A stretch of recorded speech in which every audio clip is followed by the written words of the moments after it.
1,000 years, that is the span of time historians call the Dark Ages, from the fall of the Western Roman Empire in 476 to Europe's awakening in the Renaissance. But if you turn back the pages of history, the first thing you sense is not darkness, but emptiness. A chilling void where the great shifts in society, culture, war, and science seem to have vanished entirely from the timeline. We are told this era was steeped in chaos, ignorance, and superstition, that no one created, no meaningful achievements emerged. But have you ever asked yourself, how could that possibly happen? For nearly a millennium, on a continent that once gave birth to brilliant minds like Aristotle, Archimedes, and Cicero. And more importantly, who labeled it the Dark Ages in the first place? No one other than the Church, or more precisely, those who seized control of knowledge, books, and the collective memory of a fallen civilization. When Rome collapsed and the secular world crumbled, the Vatican, in its early form as the Christian Church, rose like the lone beacon still standing. But the light it cast, was it truly meant to illuminate the way, or simply to blind the eyes? Entire libraries, schools, and research centers of the ancient world were burned or cleansed in the name of faith. Thousands of manuscripts in Greek, secular Latin, and Coptic quietly disappeared from the map of knowledge. Only those texts painstakingly copied into doctrinal Latin, a language accessible only to specially trained monks, were allowed to survive. And those surviving texts were kept nowhere else but within the monasteries, churches, and ultimately, the Vatican's secret archives. No secular power remained strong enough to resist. No independent scholarly system existed to verify the truth. For hundreds of years, what Europeans knew of their past was only what the Vatican allowed them to know. So was the Dark Ages truly an era of human backwardness? Or was it a manufactured fog designed to conceal something deeper, something darker? Perhaps history was not lost, merely sealed away. And if that is the case, the question is no longer what happened, but who wants you to never know that it happened at all?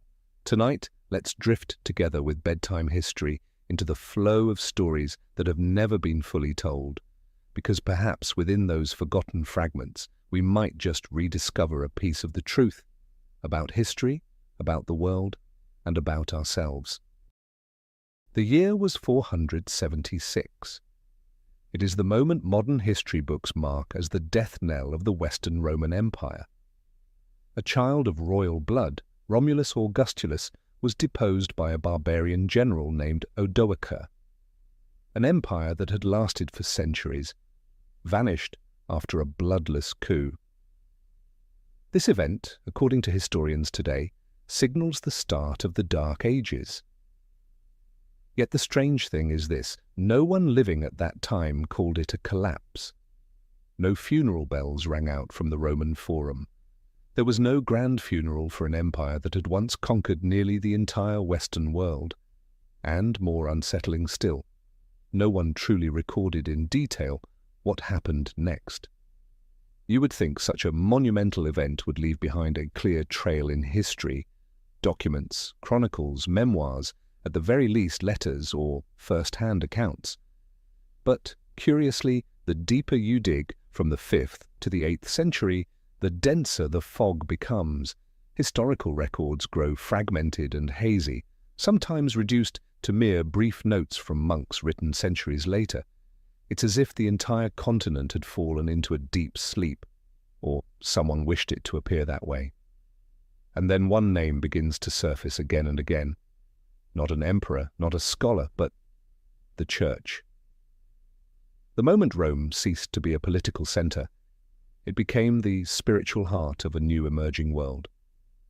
The Church, once a small persecuted sect, now wielded a kind of power the Caesars themselves had only dreamed of, the power to govern human souls and their collective memory.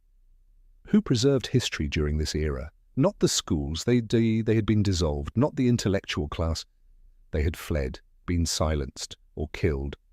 It was the Catholic monastic orders, monks who copied religious texts within their monasteries, translated ancient works, and decided what was worthy of preservation. Stories, victories, defeats, all were filtered through a theological lens. Even many of the earliest popes in the post-Roman period, such as Pope Felix III, Gelasius I, or Hormisdas, appear with roles that remain unclear. Did they truly exist as recorded? Or were they symbolic creations of a time left largely unverified? More striking still, between roughly 500 and 800, Europe's historical record grows so thin it seems the entire continent was erased from the map of history. Meanwhile, in the Middle East and Asia, records continued to flourish, detailed and reliable. Why was it only Europe that entered a blank void lasting 3 centuries? The question is not simply what happened, but rather what was kept, and who had the authority to decide. Perhaps the fall of Rome was not an end at all, but the beginning of a new order, one where power no longer belonged to warriors on the battlefield, but to those who shaped history from the shadows. If you look at the historical landscape of Europe from the 5th to the 10th century, you won't see the colors of blood, fire, or breakthrough. Instead, you'll find a thin layer of dust covering everything, from the great structures that once stood to the very memory of its people. There are no clearly documented major wars, no scientific discoveries, no grand architectural achievements emerging from this period. It's as if the entire continent had slipped into a deep hibernation. But this was no natural sleep. It was as if someone had thrown a heavy blanket over Europe, blocking the light and erasing memory. Even cities that once thrived, Milan, Lyon, Cologne, left behind no new trace for centuries, no philosophical manuscripts, no paintings, no new maps, and strangest of all, no stories. Those who lived through that era, if they did, left no account, or their voices were erased by unseen hands. Meanwhile, if you glanced toward China during the Sui and Tang dynasties, it was a golden age. Block printing was invented, musical instruments evolved, and poetry reached new heights with masters like Li Bai and Du Fu. Further west in the Arab world, science flourished. The astronomer Al-Khwarizmi laid the foundations of algebra, the first public hospitals were established, and the Library of Baghdad held hundreds of thousands of ancient manuscripts. And Europe? Europe seemed unaware of gears, astronomy, or even the compass. In a world where the East was ablaze with light, the West appeared to have been drained of its memory. Who stood to gain from this? The answer lies not beyond Europe, but within it. And it had been there all along, quiet, unwavering, and growing ever stronger. The Church.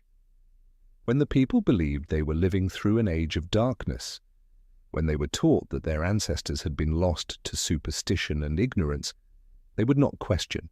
They would not doubt the one truth preached from the pulpit, the Word of God, spoken through the mouths of priests.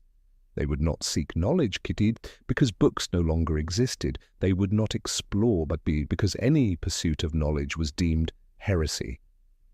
The Vatican didn't need to force compliance through violence. They only needed to set one definition: darkness, and let fear do the rest. In a world without war, without debate, without invention, one might assume that nothing happened. But sometimes the most prolonged silence is the clearest sign of a hidden crime, the erasure of an entire chapter of human history. History is not merely what happened, it is what has been told. And when the only voices left to tell the story belong to men in clerical robes, that story will reflect not an objective truth, but a carefully chosen one. After the fall of Rome, nearly the entire secular scholarly network of Europe collapsed. Public libraries were abandoned, secular schools closed their doors. Scholars, if they survived, either withdrew into isolation or bowed to the church in order to continue their work. In such a climate, the only places where manuscripts were still copied and preserved were within monasteries, hidden behind stone walls where the light of knowledge was allowed to filter through only narrow slits under strict supervision. But here lies a detail few notice. Ancient Roman and Greek texts were not simply copied word for word. They were rewritten in ecclesiastical Latin, a variant of the language shaped by theology, narrower in meaning, harder to understand, and accessible only to a specially trained clerical elite. While classical Latin had once served the realms of law, literature, and science, Church Latin became the key that locked away the treasure of human knowledge. And the consequences? The mathematical writings of Pythagoras, the political theories of Cicero, the natural philosophy of Aristotle, if deemed incompatible with church doctrine, were reinterpreted or simply left uncopied.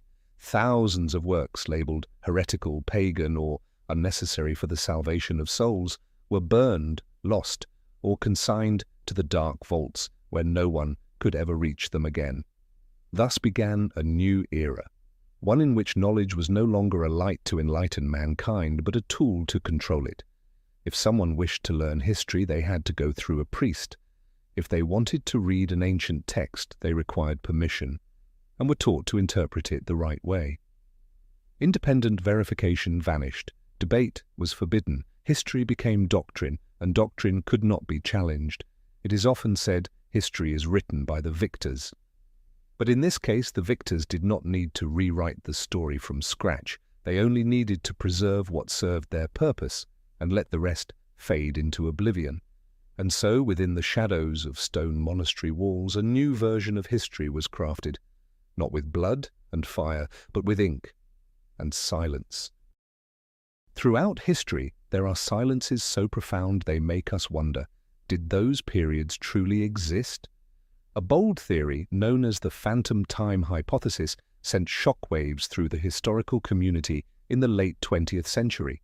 It claims that roughly 300 years of the first millennium, from around 614 to 911, never actually happened. In other words, we may be living in a timeline that was artificially added. At first, the idea sounds absurd, but when you examine the scattered clues within European historical records, it begins to send a chill down your spine. Why are there so few reliable events recorded during that span? Why do historical texts from different regions contradict one another when dating the same events? Why do certain kings, battles, even entire dynasties, appear to be mere copies of earlier history, only with different names? One striking example, Charlemagne, supposedly ruling in the early 9th century, shares uncanny similarities with Constantine the Great of the 4th century.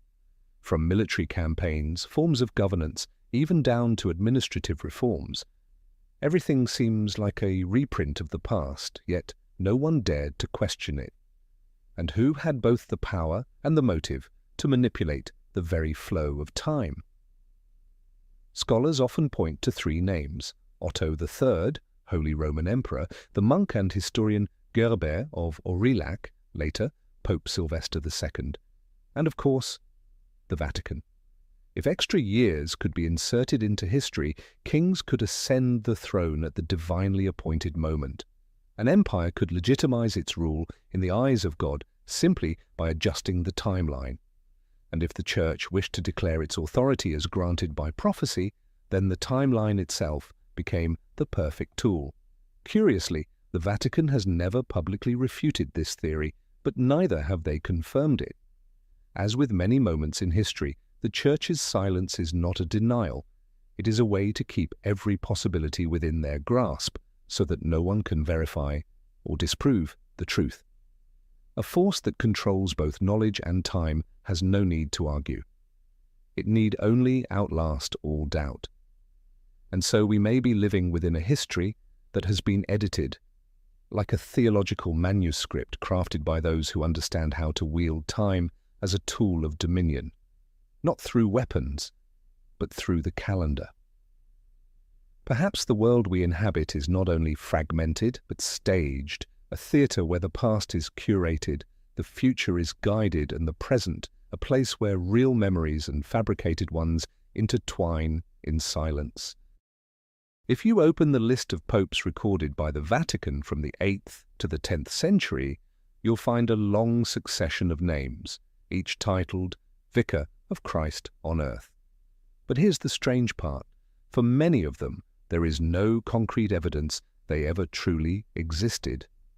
From Pope Sabinian and Stephen III to names like Valentine, Donus II, and even John XIV, most of the records about them exist solely in documents preserved by the Vatican itself, with no independent confirmation from sources outside the Church.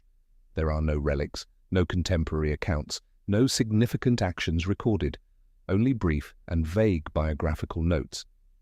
Secular historians have begun to ask, did these popes truly exist, or were they products of a historical reconstruction, filling in the blanks of a period that may have been erased, or perhaps never occurred, the way we've been led to believe? Rewriting the list of popes is not just an exercise in preserving the past, it is a powerful tool for shaping the legitimacy of present authority. If a pope in the 11th century wished to prove that his position was an unbroken line of succession from St. Peter, the first chosen by Christ, then the chain could not appear broken. Each papal reign had to serve as a sacred link in an unbroken chain. And if a few hundred years of history happened to be missing, all they needed to do was insert the necessary names. It didn't stop there. The Vatican also canonized many figures for whom no archaeological evidence or historical proof exists outside of legend. These saints are often described as having lived, suffered martyrdom, and spread the faith, precisely during the very periods now suspected of being empty, a coincidence too convenient to ignore. Relics, bones, and miraculous stories surfaced just in time, as if crafted to complete a narrative written in advance, and in that grand narrative the Vatican was not merely a witness, it was the director. What did this systematic creation achieve? It built a sanctified history, one that conveyed a sense of timeless endurance and divine authority for the Church, a power that could not be questioned, for it appeared to flow directly from God through an unbroken lineage. And so, no one dared to ask, if one pope never existed, how much more of history has been fabricated simply to preserve the illusion of uninterrupted power? When memory is shaped by belief, and belief is controlled by those who hold history in their hands, then truth, even if it once existed, becomes just one version among many permitted by those in control. If there is one thing that cannot be forged, it is the movement of the heavens. A total solar eclipse, occurring at a specific location on a specific day, can be predicted and verified with near-perfect accuracy, both in the past and the future. It is a cosmic clock immune to politics or belief, and for that reason, astronomy has long been the most powerful tool for verifying historical timelines. But when modern researchers began comparing ancient eclipse records with the dates found in European history during the so-called Dark Ages, they uncovered troubling inconsistencies. Eclipses documented in ancient Greek, Jewish, or Chinese texts, when cross-referenced with Western historical accounts, often had no corresponding event. Conversely, certain historical events claimed to have occurred on the day of an eclipse took place under clear skies. The discrepancies were not a matter of days, but sometimes decades, even centuries. So what happens when the truth written in the stars does not match the history written on Earth? In medieval Europe, astronomers, instead of being encouraged to investigate, were pressured to adjust their calculations to align with the Church's official timeline. If a celestial phenomenon didn't fit the accepted historical framework, it was branded erroneous, heretical, or even a trick of the devil. We often forget the Vatican once held sway over some of the most powerful astronomers in the world. The Vatican Observatory, the Spicola Vaticana, was formally established in the 16th century, but long before that the tracking of celestial movements was quietly conducted and recorded by members of the clergy. These records, never made public, formed a private database of time, space, and the shifting of history itself. Whoever controls astronomy controls the ability to redraw the timeline, and so the truth was bent to fit the religious history imposed by the Church. The sky did not lie, but men rewrote what the sky had to say. Today, modern algorithms allow us to reverse calculate astronomical events with precision down to the minute, and the gaps in European history grow harder to explain. Events once proclaimed as sacred, witnessed by the heavens with an eclipse, leave no actual trace in the sky. And the Vatican? They remained silent. Throughout the Middle Ages, those who dared to look to the stars and speak truths that conflicted with the Church's earthly narrative were silenced. Giordano Bruno was burned alive. Galileo was forced to recant, not because they were wrong, but because they had touched the forbidden, the true clock of the cosmos. Once humanity loses its ability to accurately know where it stands in the flow of time, memory becomes fertile ground for all manner of myth. And the Vatican, by controlling the light from the sky, shaped how the world would forever see the darkness. It is often said that for nearly a millennium after the fall of the Roman Empire, Europe was plunged into an intellectual darkness. People had no knowledge of how vast the world truly was, no understanding of what lay across the oceans, and certainly no accurate maps. But if that is true, where did the ancient maps, dating back centuries before the Renaissance, come from? The problem arises when certain maps don't match the level of knowledge we are told existed during the so-called Dark Ages. The most famous example, the Piri Reis map, drawn in 1513, yet it accurately depicts the coastline of South America, the west coast of Africa, and even a portion of Antarctica, as it would appear, free of ice. According to Piri Reis himself, this map was compiled from many ancient source maps, the origins of which remain unexplained to this day. How could a map, created before the full age of exploration, portray such accuracy? How did European cartographers possess data that, according to official history, their generation was not taught? And the most pressing question, where are those original source maps now? Archaeologists, historians, and independent researchers all point to one place, the Vatican's secret archives. Buried deep underground, behind layers of access restrictions and prohibitions, the Vatican holds one of the largest collections of ancient maps in the world. Yet less than 1% of this collection has ever been made public. The rest remains sealed, unsearchable, unverified, uncopied. And among those fragile sheets of parchment lie geographic traces that no one can explain through conventional logic. There are coastlines depicted long before official discovery of entire continents, islands that no longer exist, journeys mapped out that are absent from history books, yet align perfectly with modern satellite data. This raises a profound question. Was Europe truly as ignorant as we've been taught? Could there have been a class of scholars, clerics, and cartographers who knew far more, but were forbidden to speak of it, or simply replaced by a sanitized version of history? And if the Vatican holds these maps, what exactly are they protecting?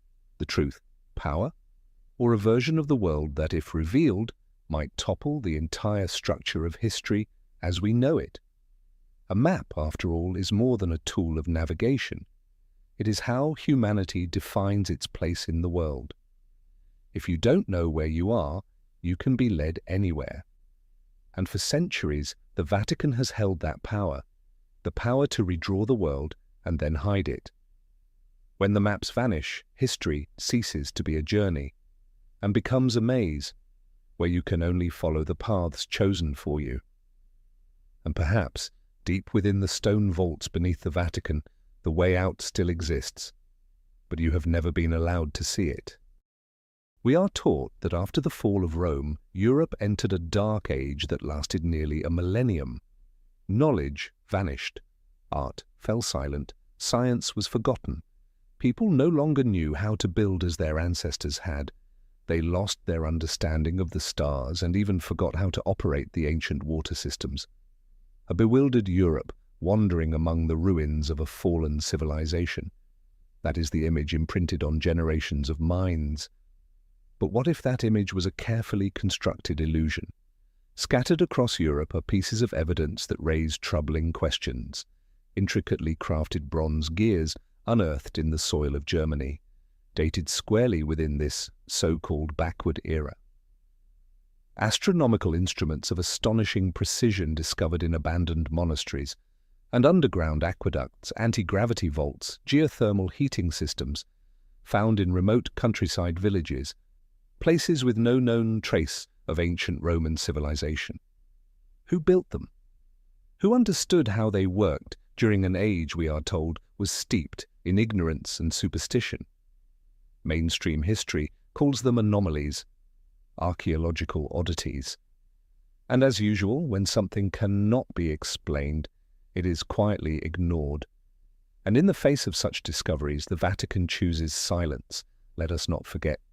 Most archaeological excavations across Europe, especially in regions once owned by the Church, must receive approval from local authorities and the quiet consent of the Vatican.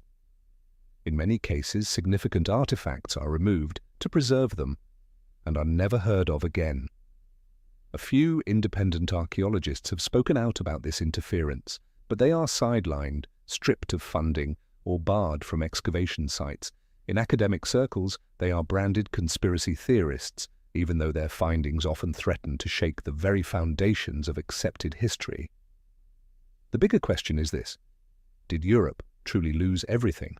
Or rather, was certain knowledge deliberately hidden to keep the narrative of a dark and ignorant age intact? For a Europe that had inherited Rome's light, that had invented and understood, would pose a threat to any institution seeking to monopolize truth. And if you can control the story of backwardness, you also control who appears to bring the light. The Vatican, by maintaining its silence in the face of evidence that contradicts its narrative, does not need to lie. It only needs to uphold the story. And sometimes, silence is the most powerful form of control. Not all truths are buried. Some are preserved but delayed, slowed down, their natural progress distorted. And it is in this delay that true power is born. When we look back at the progress of human civilization, a strange pattern emerges. From ancient Rome to the Renaissance, the pace of invention was almost frozen. A simple mechanism like the rotating shaft, something the Greeks had mastered, did not reappear until the 13th century. Principles of mechanics, astronomy, and medicine, once explored by Aristotle, Galen, and Archimedes, vanished, only to resurface centuries later, as if they were entirely new discoveries. The real question is not why this knowledge disappeared, but who delayed its transmission, and for what purpose? Once again, the answer points us back to the Vatican, the sole institution that preserved ancient manuscripts, controlled the vast network of monasteries, schools, and Europe's largest libraries for centuries. In their hands lay the world's knowledge. And the point is not that they destroyed it, but that they selectively stored it, releasing it slowly in carefully measured doses. When a religious power controls not only souls, but also the flow of history, delay becomes a weapon. A society that only copies the Bible and asks no questions will not invent. A generation taught only of heaven and hell will not concern itself with astronomy or anatomy. 1,000 years without innovation does not mean people were ignorant. It may mean they were steered into a pre-written historical script. In this way, time itself ceased to be an objective flow. It became a tool of control. If you control the timeline, you control both the past and the future. The Vatican did this by controlling official history, dictating the dates of events, deciding when something was allowed to exist in humanity's collective memory. They slowed awakening, not with swords, but by delaying knowledge. And when the world finally rediscovered what once existed, the Church was there to lead the way, as if they had not hidden it all along. It was a subtle strategy, requiring no war, no bloodshed, only the gentle bending of time at just the right moment. And in that controlled flow, an entire civilization would move more slowly, awaiting permission from the hand that held the clock. At the heart of the Vatican, beneath ancient stone blocks where sunlight has never reached, lies a vault shrouded in more legend than fact. It is the Vatican's secret archive, Archivum Secretum Vaticanum, a place whose very name is enough to send shivers down the spine of scholars for what might lie behind its locked doors. This archive is no myth, it is entirely real, but no one in modern history has been granted full access to it. There are no public tours, no detailed interior photographs, and anyone wishing to study its contents whether a university professor or an international researcher, must endure layers of approval, strict time limits, restrictions on what materials they may access, and no copies may ever leave. It is said that inside lie over 50 kilometers of shelving, holding more than 1 million documents, spanning from the 8th century to the present day. What the public knows is just the tip of the iceberg. The submerged part, the truly sensitive part, remains unseen. No pope has openly entered every section, no cleric has revealed its deepest contents, and every detailed map of the archive's layout remains strictly classified. Rumor has it the archive holds original manuscripts excluded from the Bible, secret records of heresies and ancient magic, private journals of popes from the earliest days to the present, including things they would never publicly confess, and most intriguingly, ancient maps depicting the world in ways vastly different from what we are taught. Yet what makes the Vatican's secret archive so unique is not the volume of documents, but the way they are withheld. Centuries ago, the Vatican defined the word secretum not as secret in the modern sense, but as private. It was a clever linguistic shield. We are not hiding, we are simply keeping it private. But if what you are keeping private includes the truth about human history, is it still just an archive? No one knows exactly what is concealed within. But everyone knows this: if there is any place on earth capable of guarding the missing pieces of history, it is this one. Not because of its depth, but because of the absolute silence that surrounds it. And when a religious institution holds a library where even kings, professors, and scholars cannot freely enter, then perhaps true power does not rest upon a throne, but upon a shelf no one has yet been allowed to fully read. There are documents that were not lost, not damaged, not destroyed by war, but simply hidden, carefully, systematically, intentionally. Inside the Vatican secret archive, according to scattered accounts from a few scholars granted limited access, there are ancient manuscripts that predate the Middle Ages, even the very birth of the Christian Church. They are not myths. They do not come from distant eastern lands. They are the products of a body of knowledge that once existed within Europe itself, before that light of knowledge was dimmed beneath the cloak of faith. Some of these manuscripts are said to be written in ancient languages not yet fully deciphered, perhaps a Proto-Latin or even heretical Greek. They contain astonishingly accurate astronomical records, anatomical diagrams of the human body, and philosophical reflections that far surpass the theocratic worldview the Church would later impose. Why are they hidden? Because they conflict with the constructed order. If there were proof that Europeans once possessed advanced knowledge even during the so-called Dark Ages, the entire narrative of Christ brought light back to a dark world would crumble. If wisdom existed outside of the Bible, the Church would lose its claim to sole authority over truth. An ancient manuscript detailing non-Euclidean geometry from the 4th century.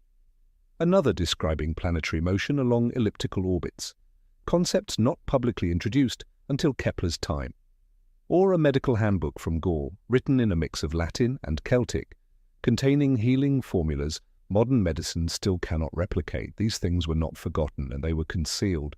And the strange thing is this: whenever someone happens to uncover a fragment, a passage, a single page, someone always appears to retrieve it, invariably under the guise of cultural preservation or protecting the faithful from distortion. But truth does not need preservation in the shadows. It needs only to be free. Yet the Vatican, acting as both guardian and gatekeeper, has granted itself the power to decide what may be revealed, what must remain dangerous. And dangerous here does not mean false, but rather too true, too soon. Perhaps these manuscripts have not been lost at all. They may still lie preserved within stone walls upon wooden shelves, in perfect conditions, but as long as they remain unread, unshared, unseen, they might as well not exist. And that is the most insidious form of destruction history has ever known. Knowledge preserved so that it can never spread. Perhaps no book in human history has been more tightly controlled across the millennia than the Bible. More than just a sacred text, it has served as the legal, political, and social foundation for a vast spiritual empire stretching from Europe to South America. Yet what few people realize is this: the Bible we read today is not the original, but the result of a long process of editing, selecting, excluding, and erasing. The Vatican has never denied this, but it has never explained why certain texts were excluded or what might happen if they were released to the public. Scholars refer to them as apocrypha, but the word apocryphal here does not mean false. It simply means these writings were not permitted to circulate, not to be read in church, and not included in the official canon of the Bible. Among them are powerful texts: the Gospel of Thomas, the Gospel of Mary Magdalene, the Gospel of Philip, the Book of Enoch, and the Gospel of Judas Iscariot. These writings present a very different image of Jesus, not as a distant supernatural figure, but as a spiritual teacher calling for inner awakening and urging people to seek the truth within themselves, rather than depending on any religious institution. If that were accepted, what then of the Church's unique role? What of its position as the intermediary between man and God? Some texts go even further. Speaking of human history before Adam, describing cycles of destruction and rebirth on earth, or referencing the existence of beings of light not part of the visible world. Such ideas stand in direct opposition to the creation doctrine the Vatican has upheld for thousands of years, and so rather than allowing these texts into academic discourse, they were stamped as heretical, not to be printed, not to be taught, not to be discussed. For centuries, simply possessing a copy of one of these texts could lead to execution, burning at the stake, or life imprisonment. Even more telling, many of these texts were later discovered in ancient monasteries, secretly copied by monks, as if they knew that one day the truth would need to be told. Today, although some of these works have been declassified and republished, the Vatican still refuses to recognize the doctrinal value of any of them. They remain silent. They invoke sacred tradition. Yet with each passing day, the question becomes more obvious. If these writings were truly worthless, why hide them so well? Perhaps what the Vatican fears most is not that people will believe the words, but that people will start asking questions. And in history, every true awakening has always begun with a question that seemed, at first, harmless. Not every war is fought on the battlefield. Some wars are far more silent, with no swords or shields, yet capable of setting entire civilizations back by centuries. These are the wars waged against ideas, where the enemy is knowledge itself. Throughout the Middle Ages, and especially during the so-called Dark Ages, anyone who dared to question official doctrine, explore forbidden subjects, or even be too curious, risked being branded a heretic. And for that crime, the punishment was never light. One of the most striking examples is Giordano Bruno, philosopher, cosmologist, Dominican friar. He was no rebel. He believed so deeply in the greatness of creation that he could not accept that the universe had only one center. He taught that there were countless worlds, countless suns, that God could not be confined to what was written in Scripture. For these ideas, the Vatican burned him alive in 1600, in Rome's Campo de' Fiori, amidst prayers and the cold silence of the ecclesiastical court. Bruno was just one of thousands. Monks who dared translate ancient manuscripts, researchers in ancient medicine, astronomers, historians, anyone who touched knowledge that had not been approved, all risked charges of heresy. They were tried in secret courts where no evidence was needed, only accusation. Sentences ranged from lifelong imprisonment to torture for repentance or burning at the stake to purify the soul. People often speak of the Inquisition as an era of religious terror, but few understand that it was the most sophisticated machine ever built to eliminate intellectual dissent. It punished not only individuals but ideas. Books were burned, manuscripts erased, truth itself was extinguished before it could spread, Many works were sentenced to die with their authors. A book that took 20 years to write could be reduced to ashes in minutes. More terrifying still, the long silence that followed made future generations believe those works had never existed at all. In such an atmosphere, silence meant survival, questioning meant death. And over time, silence itself became a form of complicity, allowing an entire continent to drift into a slumber of knowledge that lasted for centuries. The Vatican, wielding power as both religious authority and political force, and as the keeper of knowledge, had no need to prove it was right. It only needed to maintain control, purge those who were too awake, and that was enough to keep truth buried in darkness. When we think of medieval monastic orders, we often imagine peaceful monks living in remote monasteries, reading scripture and copying the Bible. But beneath that serene image lay a highly organized network, quiet yet far-reaching, operating much like an intelligence service whose true mission was books. From the 8th century onward, as empires collapsed, libraries disintegrated, and ancient knowledge scattered across the land, the Church embarked on a subtle yet relentless campaign to collect every surviving manuscript before it could fall into heretical hands. Who carried out this mission? Not popes, not kings. The task fell to the monastic orders, particularly the Benedictines, whose monks were present in nearly every major monastery across Italy, France, England, and Germany. The Franciscans, whose initial mission was humility and learning, but who also proved adept at reaching local communities. The Dominicans, the future enforcers of the Inquisition, and perhaps the most formidable of all, the Jesuits, men of intellect, strategy, and absolute loyalty to the Vatican. Under the banner of spreading the faith and preserving religious heritage, monks were granted access to every land, every library, and every scholar known to possess valuable manuscripts. They did not arrive with swords, but with invitations, prayers, and empty satchels ready to be filled. Countless ancient texts, Greek, Roman, Persian, Egyptian, from mathematics and philosophy to astronomy, were borrowed for safekeeping and never returned. Entire libraries that once held thousands of books, after a century under the care of monks, were reduced to shelves containing only the Bible and its commentaries. Anything that did not serve doctrine was removed or rewritten to fit theological narratives. And the originals, of course, they were not burned. Burning was barbaric. The Vatican was far more refined. The texts were placed somewhere safe, where no one could see them, access them, or even know how many existed. The Vatican's secret archive, TAID as we have already seen, became the final resting place for most of these manuscripts. And it was through these quiet, persistent, subterranean monastic channels that the Vatican amassed not only the faith of the Western world, but the deepest memory of human civilization itself. For centuries, these monks were more than clerics. They were archivists, censors, and erasers of history, professionals at it. There was no need to destroy. Possession alone was enough. There was no need to argue. Silence sufficed. And as the ancient light of knowledge was hidden behind stone walls, people began to believe the world around them was truly dark, because the light had been gathered into a single lamp, held by those who would allow it to shine only when they deemed it fit.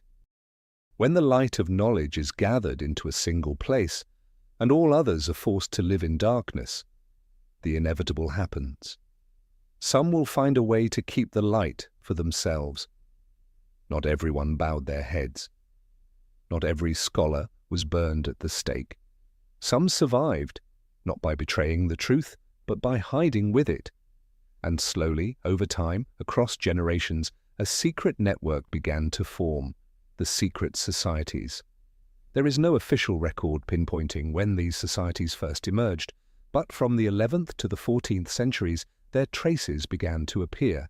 Strange symbols etched into churches, mysterious carvings in crypts, architectural works of remarkable sophistication that contained knowledge well beyond their era.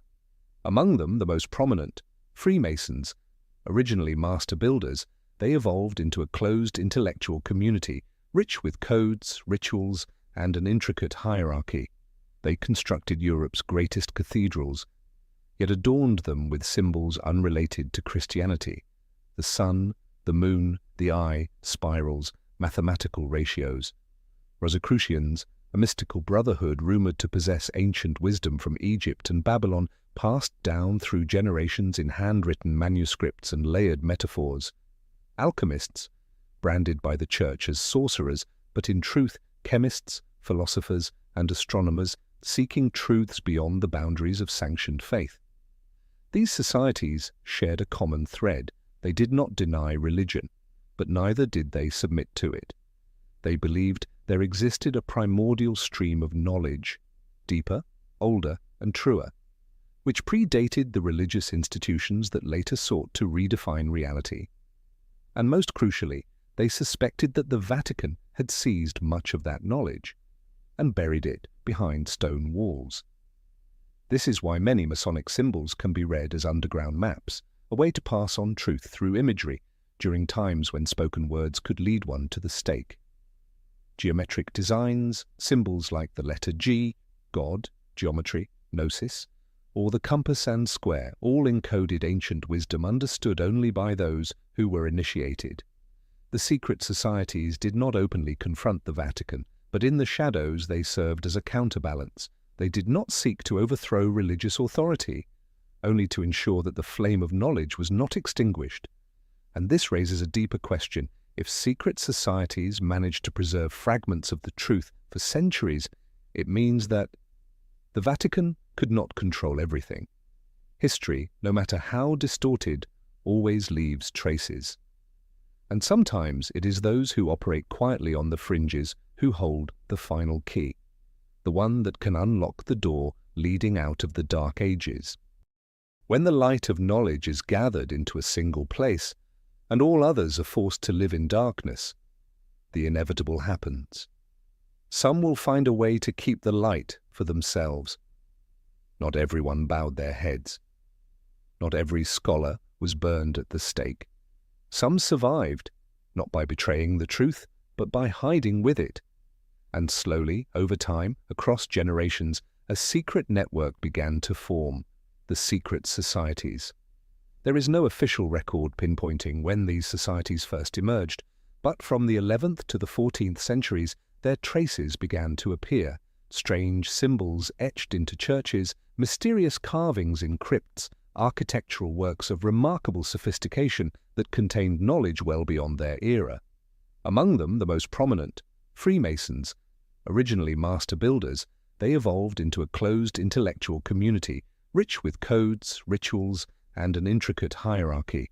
They constructed Europe's greatest cathedrals, yet adorned them with symbols unrelated to Christianity: the sun, the moon, the eye, spirals, mathematical ratios. Rosicrucians, a mystical brotherhood rumored to possess ancient wisdom from Egypt and Babylon, passed down through generations in handwritten manuscripts and layered metaphors. Alchemists, branded by the Church as sorcerers, but in truth chemists, philosophers, and astronomers seeking truths beyond the boundaries of sanctioned faith. These societies shared a common thread. They did not deny religion, but neither did they submit to it. They believed there existed a primordial stream of knowledge, deeper, older, and truer, which predated the religious institutions that later sought to redefine reality. And most crucially, they suspected that the Vatican had seized much of that knowledge and buried it behind stone walls. This is why many Masonic symbols can be read as underground maps, a way to pass on truth through imagery during times when spoken words could lead one to the stake. Geometric designs, symbols like the letter G, God, geometry, gnosis, or the compass and square, all encoded ancient wisdom understood only by those who were initiated. The secret societies did not openly confront the Vatican, but in the shadows they served as a counterbalance. They did not seek to overthrow religious authority, only to ensure that the flame of knowledge was not extinguished. And this raises a deeper question. If secret societies managed to preserve fragments of the truth for centuries, it means that the Vatican could not control everything. History, no matter how distorted, always leaves traces. And sometimes it is those who operate quietly on the fringes who hold the final key, the one that can unlock the door leading out of the Dark Ages. In every totalitarian regime, control over weapons or wealth is never the ultimate goal. The truest and most enduring form of power is the ability to shape how people think, and to control thought, you don't need to brainwash. You simply need to leave people with nothing to think about. When history falls into the hands of a select few, and knowledge is dispensed drop by drop from approved pulpits, the public mind gradually empties. They do not question, not because they are forbidden to, but because they no longer know what is worth questioning. It was during the so-called Dark Ages that a vast mechanism of mental control silently took hold, extinguishing the flame of awareness by draining the fuel of knowledge. In the monasteries, monks copied the Bible endlessly, but not the works of Aristotle, Archimedes, or Ptolemy, unless they served doctrine. In the churches, the faithful were taught about sin, heaven, and hell, but never about social structure, true history, or the power of language. Generation after generation grew up with only one vision of the world, that they were sinners, and that only the church held the key to their salvation. And so ignorance became a kind of faith. Those who knew little were seen as devout. Those who asked questions were seen as dangerous. Knowledge ceased to be noble. It became a sign of arrogance, even heresy. It must be emphasized this was not natural ignorance. It was engineered ignorance, cultivated, maintained, and fiercely protected. In many regions, literacy was forbidden to the general population. For centuries, only the clergy were allowed to read. Even monks were denied full access to the Bible, taught only those portions deemed appropriate. The Church did not need to oppress every nation. It only needed to keep the world shrouded in a fog of unknowing. And when you live your entire life in the fog, you will think it is light. This is why the journey to control the mind did not happen overnight. It was a process spanning centuries, subtle, non-violent, coercion-free. All it required was time, silence, and for no one to remember that there had ever been another time, another world, where asking questions was allowed. And the most frightening part is this: when ignorance becomes the norm, the one who knows too much is seen as the outcast. The world falls into a cycle, and when the Vatican holds the keys to both memory and the future, it needs say nothing at all. It only needs to remain silent, so that we may all continue to live in a dream, where truth has been replaced by convenience, and light is something you are only allowed to see when someone permits it. It is a bitter irony. While science is born from curiosity, from the desire to understand the universe, life, and ourselves, during the era known as the Dark Ages, that very curiosity became a sin that could not be forgiven. Not because science was wrong, but because it was right. When Galileo Galilei peered through his crude telescope and declared that the Earth revolved around the Sun, he was not merely making a scientific statement, he was shattering an entire worldview, one carefully constructed over centuries. Where mankind was taught it was the center of the universe, created by God and governed by divine will. A worldview the Vatican had sealed with faith, scripture, and authority. For that declaration, Galileo was put on trial, and he was forced to recant the truth before the Inquisition, not because it was false, but because it threatened the system of control. He survived Autiste, but spent the rest of his life under house arrest, not because he was a rebel, but because he dared to look to the sky and speak what he saw. But Galileo was not the first. Before him came Roger Bacon, the 13th century English scientist imprisoned by the Franciscans for pioneering ideas in optics and experimentation. There was Michael Servetus, burned alive for challenging certain doctrines and proposing the theory of blood circulation. And there were hundreds, perhaps thousands of other scholars, nameless, unrecorded, erased from collective memory simply because they dared to think differently. The issue was never the content of science. The issue was control of the truth. When the Vatican declared that all truth must pass through the gate of doctrine, any theory that did not fit was forbidden to exist, no matter how correct it might be. Medieval universities, many of them church-run, were not bastions of free thought.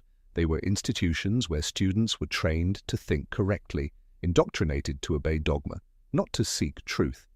Ancient scientific texts were hidden away or permitted only for a select few approved scholars. Knowledge was boxed in. Anything beyond the box was heresy. Even more frightening was the collective fear that emerged. People stopped thinking, not out of ignorance, but out of fear that a single wrong thought could lead them to the flames. And so science became a stranger in the very lands that had once given it birth. It was not until centuries later, with the intellectual revolutions of the Renaissance and the Enlightenment, that humanity began to shake off the invisible chains that had forced it to bow before the darkness. But by then, how many years had been lost? How many inventions had been stifled? How many truths were killed before they could be born? And the most haunting question of all, how many truths still lie hidden in the vaults, where no light has yet been allowed to shine? Imagine an age where people knew how to build complex irrigation systems, design structures far ahead of their time, and calculate the movement of the stars with astonishing precision, and then all of it suddenly vanished from the timeline. Not because of war, not because of natural disaster, but because it didn't fit the story those in power wanted to tell. For nearly a millennium, from the fall of the Roman Empire to the dawn of the Renaissance, Europe is said to have fallen into a deep slumber, an era with no major inventions, no grand constructions, no meaningful scientific progress, a period of history that seems to have been placed on pause. Yet curiously, other civilizations did not sleep. During that same time, China invented the printing press, the compass, and gunpowder. The Islamic world performed surgical procedures, advanced optics, and translated the entire treasury of ancient Greek knowledge into Arabic. India made breakthroughs in mathematics, astronomy, and traditional medicine. Only Europe, under the Church's control, seemed to know nothing. In truth, it wasn't that Europe lacked creativity. It was that periods of creativity were deliberately erased from collective memory. Inventors, thinkers, architects, they may have existed, may have left their mark, but their work was never acknowledged, never passed on, or worse, replaced with tales of miracles. If a grand structure was built that exceeded the techniques of the era, no one sought the engineer. They sought a relic. They claimed a saint had touched the stone, and the cathedral rose overnight. Machines were called gifts from God. Unusual knowledge was attributed to divine revelation, and so miracles became the answer for everything that was not allowed to have an answer. That narrative was not harmless. It stripped away belief in human potential. It smothered the desire to question. And it left future generations too afraid to ask, if not a miracle, then what? Who truly created these works?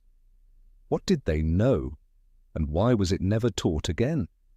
In ancient maps, in documents hidden deep within the Vatican secret archive, many scholars believe there is evidence of these broken periods of creativity, strange notations of unknown origin, blueprints beyond the capabilities of the time, notes no one dares to translate. But when miracle is used as the excuse, every question becomes an insult to faith. And so, brick by brick, knowledge was replaced by the fog of dogma. No one remembers the creators, but everyone remembers the miracle. And in that collective forgetting, power was reinforced. You don't need chains if children grow up in a prison they believe is a school. You don't need force if you can control collective memory, starting with textbooks. For centuries, education was not a tool for enlightenment. It was an extension of power, especially in medieval Europe, where the Vatican controlled the entire school system, from lesson content to teaching methods. From the first letter, a child learned to the concepts they were never allowed to encounter. A child born into that world would be taught that the earth was the center of the universe, that mankind was created in 6 days. that all knowledge lay within the Bible. And if anything contradicted those sacred words, the fault was not with the text, but with the child. From a very young age, children were taught to believe before they understood, to memorize before they questioned. Critical thinking wasn't merely discouraged, it was considered sinful, because in that system faith was supreme and obedience was the highest virtue. What children weren't taught was even more alarming than what they were. They weren't taught about other civilizations. They weren't taught about Greek science, Islamic medicine, or Chinese inventions. They weren't taught that humans could build their own future. Instead, they were taught all knowledge comes from God, and through one authorized intermediary, the Church. This wasn't an oversight, it was a strategy. When a child is raised on a distorted version of history, they grow up not just lacking information, but lacking the ability to recognize that they are missing it. They would go to church, learn to read, and believe the world had always been this way. That knowledge was the privilege of those in robes, that truth came not from experiment, but from sacred sermons. Thus, an entire generation became faithful followers, not of religion itself, but of submission. The truth never needed to be completely hidden, it only needed to be replaced with more manageable versions. And ideally, injected into young minds before they were strong enough to defend themselves. This is why even today, certain parts of history remain blurred, simplified, or replaced with myth, not for lack of information, but out of an ancient fear that if too many people understand history correctly, they will start asking questions. And when a generation capable of asking questions emerges, power begins to crack. When people think of controlling history, they often picture manuscripts burned, scholars silenced, or secrets hidden in the Vatican secret archive. But there is a subtler way, quieter, yet more effective than any flame ever lit by the Inquisition. The textbook. The 19th century, the age of the Industrial Revolution, rising nationalism, and the standardization of education. European nations began building public school systems, teaching millions of children what was deemed truth. And in this process, history became a political tool. The concept of the Dark Ages was not commonly used during the Middle Ages themselves. In fact, it was reimagined by European scholars, historians, and religious reformers in the 19th century, serving a very clear purpose: to divide human history and glorify the present. By painting the 1,000 years after Rome's fall as a time of darkness, the intellectual elite of the 19th century could proclaim that their own age was the true age of enlightenment. To do that, they needed to turn the past into a collective nightmare, an era of superstition, ignorance, endless wars, and complete stagnation. Convenient, isn't it? If you want to celebrate the light, first create the darkest night imaginable before it. But why did the Vatican remain silent as the Middle Ages, a period they once dominated, was portrayed so negatively? Because they didn't need to respond. For centuries, through their control of knowledge, they had already left behind a fragmented historical legacy, one perfectly suited to being labeled the Dark Ages. And once that label was stamped onto textbooks taught in schools and repeated across generations, it became truth. The 19th century textbook did not merely record history, it established official memory. From Germany to England, from France to Italy, students were taught a neat, linear history. Greece to Rome, to Dark Ages, to Renaissance, to Enlightenment, to modern age. A tidy story, easy to teach, easy to remember, but it ignored so much. The forgotten achievements in mathematics, medicine, and architecture during the Middle Ages, the crucial role of the Islamic world and the East in preserving and advancing knowledge, and most of all, the deliberate obfuscation of the Vatican's role from controlling knowledge to purging dissent in shaping the so-called darkness. Thus, in the classrooms of the 19th century, millions of children grew up believing there had been a time when nothing progressed, when all was steeped in superstition. No one taught them to ask, why, and who told this story? No professor mentioned the secret archive. No textbook questioned the disappearance of centuries of historical records. No one suggested that the Dark Ages might be a coat of black paint, brushed on by those who wished to make themselves appear whiter and brighter. Have you ever noticed that in nearly every movie set in medieval Europe, the sky is always grey? Crumbling castles, muddy roads, peasants in rags, eyes cast downward as if they've forgotten how to dream. Violence everywhere, superstition rampant, and always a dark church looming in the background, its giant cross casting a shadow over all. This is no accident. Cinema, especially since the 20th century, has become humanity's unofficial historian. And in the case of the Dark Ages, it hasn't merely retold part of history, it has redefined an entire era. While 19th century textbooks created the concept of the Dark Ages, mass media turned that concept into an emotional truth. People don't need to read a single document to believe that medieval times were a black hole of ignorance. They've seen it on screen, they've felt it, they believe it. And here lies the danger. What we feel strongly, we rarely question. From Hollywood films like The Name of the Rose, Kingdom of Heaven, Braveheart, to countless series about witches, heretics, and inquisitions, the imagery is recycled endlessly. A stern church, ignorant peasants, dungeons and torture. Rarely do we see the advanced Islamic learning centers, the sophisticated ancient maps, or the influence of Eastern knowledge on Europe at that time. Why? Because the narrative of a dark age where the Vatican was the only light is far too convenient. It's easy to script, it offers clear contrasts, and most importantly, it aligns perfectly with what those in power have long wanted the public to believe. Once the image of the Dark Ages has been seared into collective memory through film, comics, games, and documentaries, any effort to reclaim the truth starts to feel like counter-propaganda. Those who question are branded extremists. Those who doubt are seen as eccentric. Anything that contradicts what we've all seen is instantly resisted. The reality is this: during the so-called Dark Ages, there were quiet advances in agricultural techniques, mathematics, Romanesque and Gothic architecture, and schools of logical thought within monasteries. But such details rarely make it to the screen. And the Vatican? It remains there, sometimes criticized in dark portrayals, yet simultaneously maintained as the sole beacon of knowledge in a supposedly ignorant world. A strange, but useful, contradiction. So when a child grows up learning from standardized textbooks while consuming hundreds of hours of media built around the same narrative, at some point history stops being a question and becomes a completed picture, a picture painted by directors, screenwriters, and the sponsors behind the camera, not by those who actually lived through the era. And thus the truth does not die in the dark, it dies beneath the spotlight.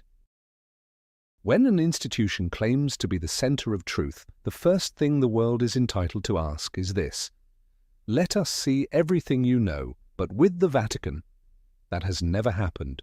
For centuries, the Church has confiscated, censored, and banned thousands of texts, from ancient manuscripts and scientific records to historical documents and writings from older belief systems.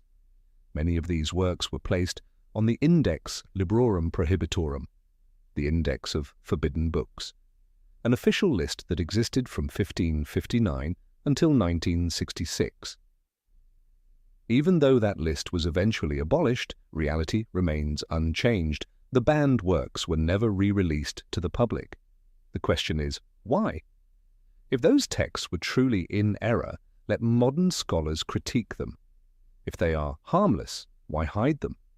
And if they simply contain differing, but not dangerous, perspectives, wouldn't an enlightened civilization welcome intellectual diversity? But the Vatican has chosen a different path. At the heart of Vatican City lies a place where even the most seasoned researchers cannot roam freely. The Archivum Secretum Apostolicum Vaticanum, the Vatican Secret Archive. Though the word secretum originally meant private, in practice it means sealed. Only a tiny number of scholars are granted access. Each must request specific documents. One at a time, no photography allowed, no copying at will, and any material that contradicts church doctrine is kept in the deepest vaults, where only the chosen few may ever tread. So, what is being hidden? Some scholars believe there are documents that reveal periods of human advancement erased from the official timeline. There is proof of the true influence of pagan, Arab, and Eastern knowledge on early Christian philosophy. And perhaps, there are writings that show many revealed truths were, in fact, editorial decisions. The refusal to release these works is not forgetfulness, or it is strategy. Because once those ancient texts see daylight, the entire historical narrative will have to be rewritten, not just about the Dark Ages, but about the Vatican's true role in creating the very shadows that define that era. We cannot know for certain what is still locked away. But silence, stretched across centuries, is itself a sign that something needs to stay hidden. No one burns books in the digital age. But if the books are sealed away in a vault with no key, how is that any different than if they never existed at all? And in the absence of truth, the official story continues, taught in classrooms, shown in films, retold by tour guides at St. Peter's Basilica, where the light shines so brightly, no one stops to notice the darkness beneath. Modern history often tells us that humanity fell into darkness after the fall of Rome, and then, nearly a millennium later, awakened in the brilliant light of the Renaissance, an age where Leonardo da Vinci redrew the dream of flight, where Copernicus shifted the universe, where Michelangelo carved the essence of humanity in stone and genius. Sounds like a fairy tale, doesn't it? But if we take a step back and ask, where did the Renaissance truly begin? And why, after 1,000 years of silence, did human creativity suddenly erupt in such dazzling form? The popular answer is they rediscovered ancient Greek and Roman civilization. But something about that doesn't quite add up. First, why did this knowledge vanish for an entire millennium, only to be accidentally rediscovered? Second, how did certain individuals, in a society still socially underdeveloped, reach such astonishing depths of thought, technique, and artistry, almost otherworldly? And third, these ancient sources they found, where did they come from? Who safeguarded them for 1,000 years, and why did they surface precisely when they were needed? Once again, the path leads back to the Vatican. Many records suggest that Catholic monastic orders, particularly the Benedictines and later the Jesuits, had long collected, copied, and preserved countless ancient manuscripts throughout the Middle Ages, not to be published, but to be stored. Then, in the 15th and 16th centuries, at a moment when the Church faced a crisis of image and authority, parts of this knowledge were quietly released, branded as rediscovered, and history recorded the moment as the Renaissance. Thus, humanity did not step forward, it turned back into a room from which it had once been exiled. What had been locked away was now selectively reopened, and the narrative of history was artfully repainted. The great painters, astronomers, anatomists became icons of a new enlightenment. But how many of them had access to forbidden, church-held materials? How many had to collaborate closely with the clergy to avoid falling into the trap of heresy? The Renaissance was not an explosion born from the stones of the earth. It was more like a carefully staged performance, where discoveries were released in waves, ideas were kept within acceptable bounds, and light was allowed only where the path had been cleared.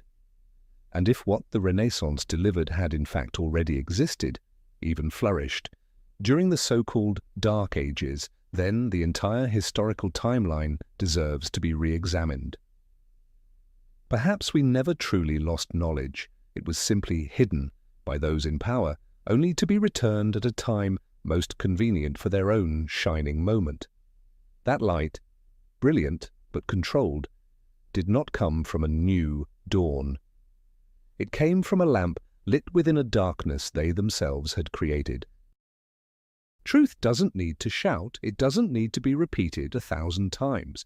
In fact, It is often the things repeated too often, too perfectly, too by the book, that should raise suspicion. From our earliest years, we are taught that history flows naturally. Rome falls, the world enters a dark age, then humanity awakens through the Renaissance, the Enlightenment, and into the modern era. Each period is named, dated, and narrated by certified historians. Everything seems logical, clear, unquestionable, and that is precisely the problem, because real history is never that smooth. Real history is messy and full of contradictions, gaps, and fractured truths. Yet what we learn is strangely seamless, and if you dig deep enough, you'll find there are holes that defy explanation, facts that don't align, truths without evidence. This leads to one inevitable question: has someone rewritten history, not to deceive, but to direct it? And if so, who had the power to do so? Only one group in history has ever controlled all three: knowledge, spirituality, and time. Not kings, not philosophers, not scientists, but the Church. When the Vatican held the entire archive of ancient texts, when monasteries were the only places allowed to copy manuscripts, when ideas that contradicted doctrine were branded heresy, when time itself was recalibrated by the church calendar, when the past was retold from the pulpit, history ceased to be truth. It became a tool to shape belief, to control thought, and above all, to make us forget who we once were. Did you know there are stretches of history that scholars now question ever truly existed? Events that repeat, timelines that jump, figures seemingly cloned under different names. These are not conspiracy theories. They are serious academic hypotheses now back on the table.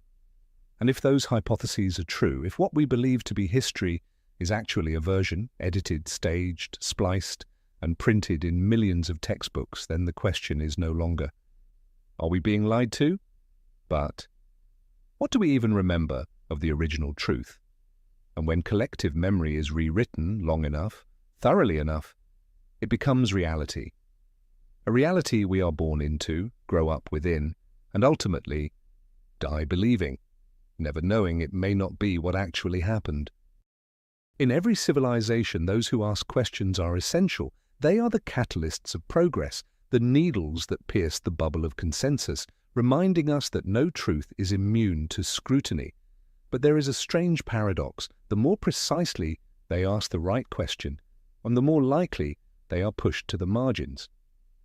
In the field of historical research, there is a long list of scholars, linguists, archaeologists, astronomers, even clergy, who have put forth theories that shake the very foundations of the established timeline. And their outcomes tend to look eerily similar: dismissed, discredited, funding cut, and sometimes disappeared. Some are labeled eccentrics, conspiracy theorists. Some abruptly resign without explanation. Some vanish during archaeological expeditions. Some take their own lives just as they are about to reveal earth-shattering findings. What do they all have in common? They touched something the Vatican is not yet ready for the world to know. Remember, it is rarely the Vatican itself that acts directly.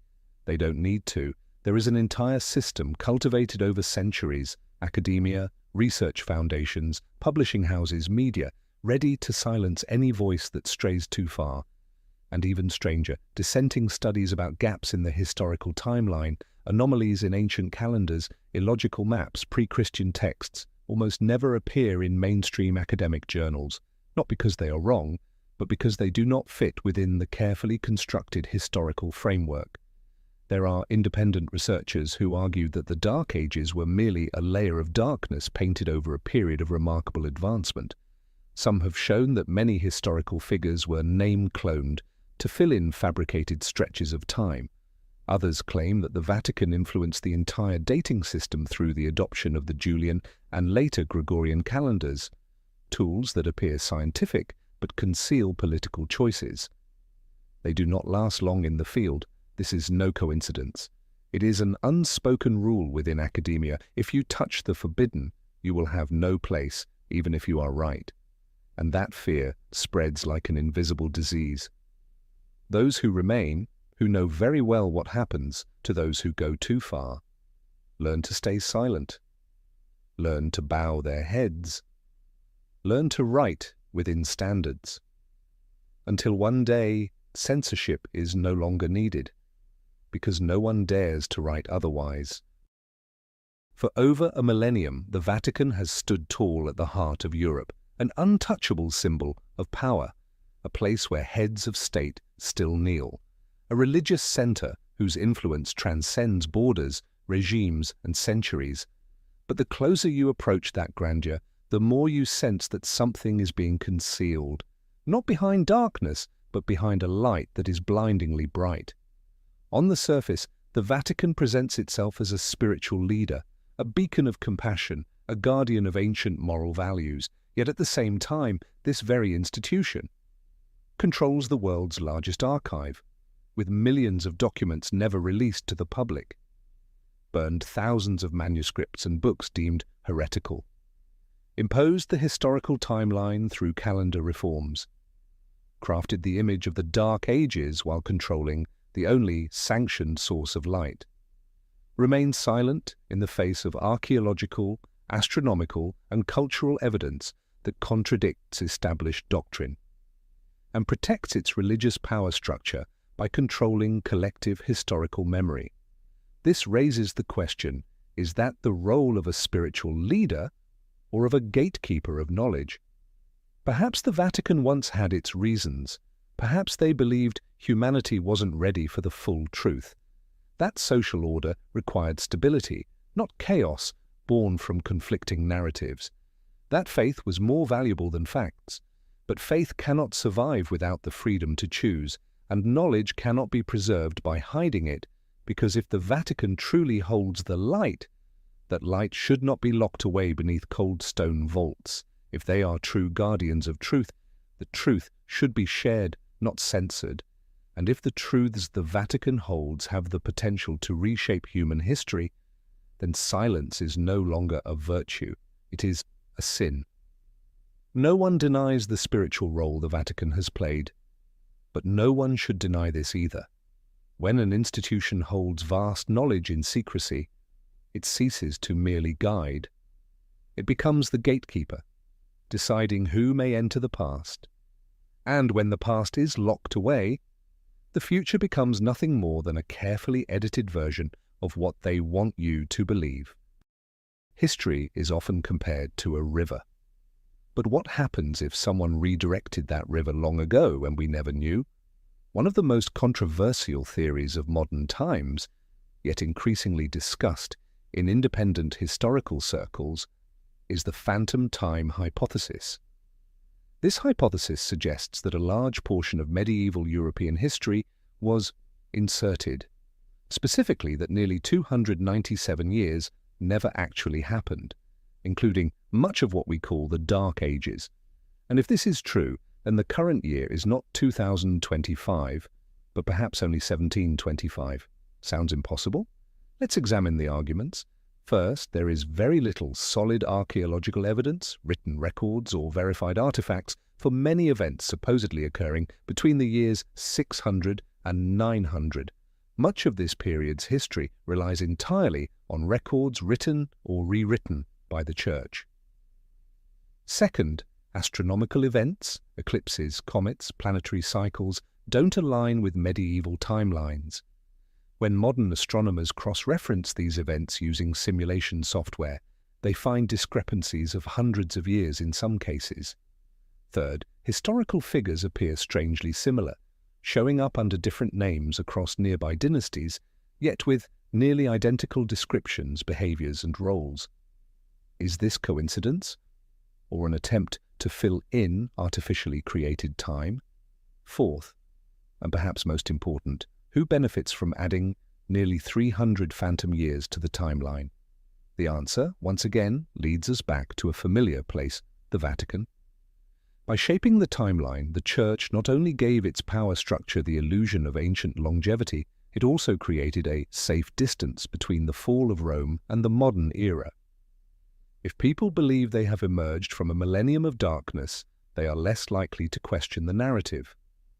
Some ancient texts even used the Anno Mundi calendar, counting from the creation of the world, and the Byzantine calendar, both of which mark time differently than today's system.